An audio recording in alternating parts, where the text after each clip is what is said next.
సమూయేలు రెండో గ్రంథం.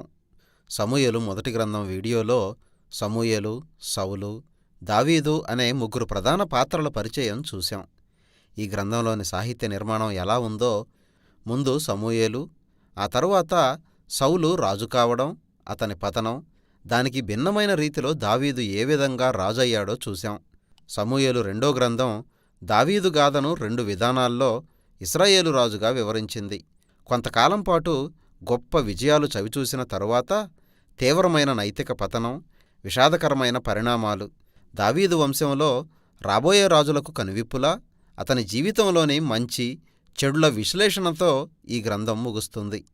సౌలు మరణం తరువాతిగాదని సమూయేలు రెండో గ్రంథం కొనసాగించింది. ఎవరైతే తనను చంపడానికి ప్రయత్నం చేశారో ఆ వ్యక్తి మరణం గురించి పెద్ద విషాదగీతం రాయడం ద్వారా దావీదు అందరినీ ఆశ్చర్యచకితులను చేశాడు. ఇక్కడ ఇంకోసారి దావీదు తగ్గింపు స్వభావం, దయాగుణం వెల్లడవుతున్నాయి.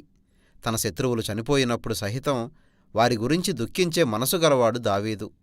దీని తరువాత దావీదు అన్ని విజయాలు సాధించి దేవుని ఆశీర్వాదం అనుభవించాడు. ఇశ్రాయేలు గోత్రాలన్నీ దావీదుతో చేరాయి.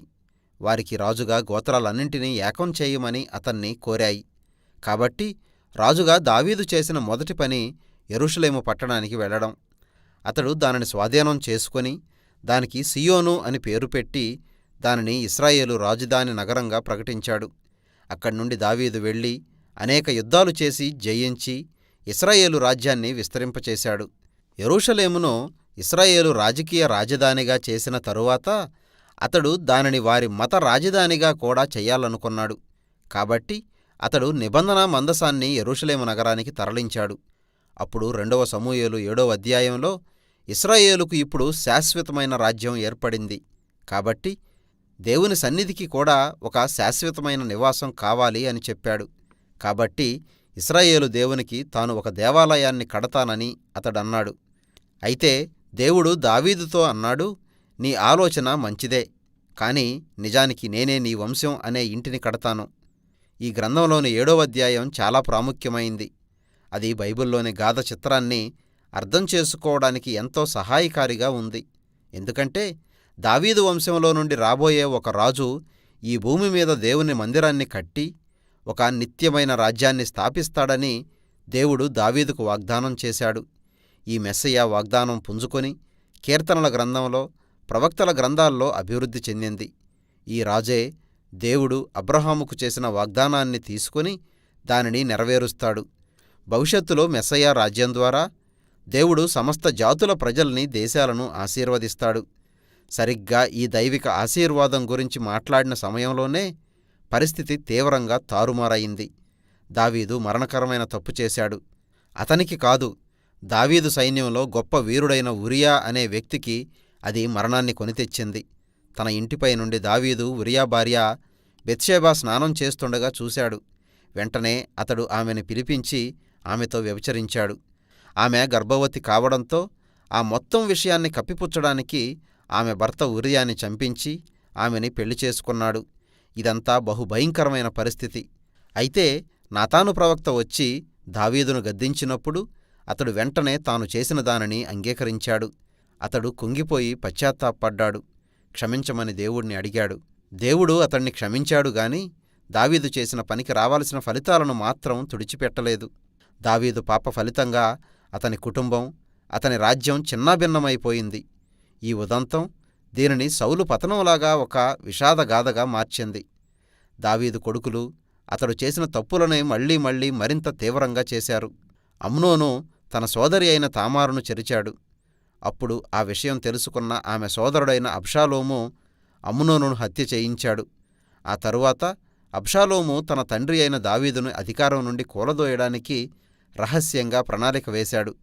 తండ్రిపై తిరుగుబాటు చేశాడు. దానితో రెండోసారి తన సొంత ఇంటి నుండి పారిపోయి అడవుల్లో దాక్కోవలసి వచ్చింది. అయితే ఈసారి మాత్రం అతడు నిర్దోషిగా కాదు. దావీదు కొడుకు చావుతో ఆ తిరుగుబాటు ముగిసింది. అది దావీదు హృదయాన్ని బద్దలు చేసింది.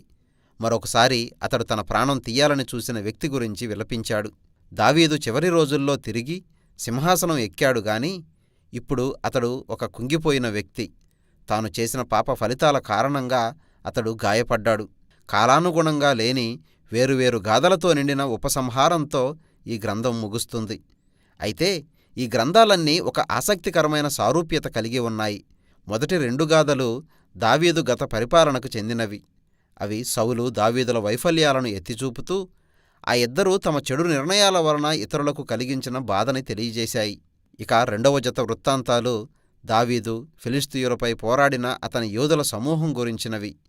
ఈ 2 భాగాల్లో యుద్ధంలో దావీదు చూపిన బలహీనత గురించి ఆసక్తికరమైన గాథలు కనిపిస్తాయి. 1 నుండి 9 అధ్యాయాల్లో కనిపించే విజయశీలుడైన దావీదుకు వేరుగా ఇక్కడ ఇతరులపై ఆధారపడిన బలహీనుడైన దావీదు కనిపిస్తాడు. ఈ ఉపసంహారం మధ్యలో జ్ఞాపికలుగా కనిపించే 2 గీతాలు ఉన్నాయి. దావీదు వెనక్కి తిరిగి చూసుకొని దేవుడు తన కృపలో అతనిని ప్రమాదాల నుండి కాపాడిన సందర్భాలను జ్ఞాపకం చేసుకున్నాడు. దేవుడు తన నిబంధన వాగ్దానం పట్ల నమ్మకంగా ఉన్న సమయాలుగా వాటిని పరిగణించాడు. ఈ 2 గీతాలు నిత్యమైన రాజ్యాన్ని నిర్మించబోయే ఆ భవిష్యత్తు రాజు గురించి దేవుడు చేసిన వాగ్దానంపై నిరీక్షణతో ముగిశాయి. ఈ గీతాలు, ఆ తరువాత దేవుని వాగ్దానం ఈ గ్రంథం ప్రారంభంలోనే హన్నా గీతంతో ముడిపడి ఉన్నాయి. ఈ విధంగా ప్రారంభంలో, మధ్యలో, చివరిలో ఉన్న ఆయా వాక్యభాగాలు మొత్తం కలిసి ఈ గ్రంథం ముఖ్యాంశాన్ని వెల్లడి చేశాయి. సౌలు దావీదులు జరిగించిన దుర్మార్గతను పక్కనపెట్టి దేవుడు మాత్రం తన విమోచన సంకల్పాలని ముందుకు తీసుకువెళ్తూనే ఉన్నాడు. దావీదు సౌలుల గర్వాన్ని దేవుడు వ్యతిరేకించాడు. కాని దావీదు తనను తాను తగ్గించుకున్నప్పుడు దేవుని రాజ్యాన్ని, ఆశీర్వాదాన్ని తీసుకువచ్చే మెస్సయా రాజు కోసం ఎదురుచూసింది. సమూయేలు గ్రంథం మనకు బోధించే సత్యం ఇదే.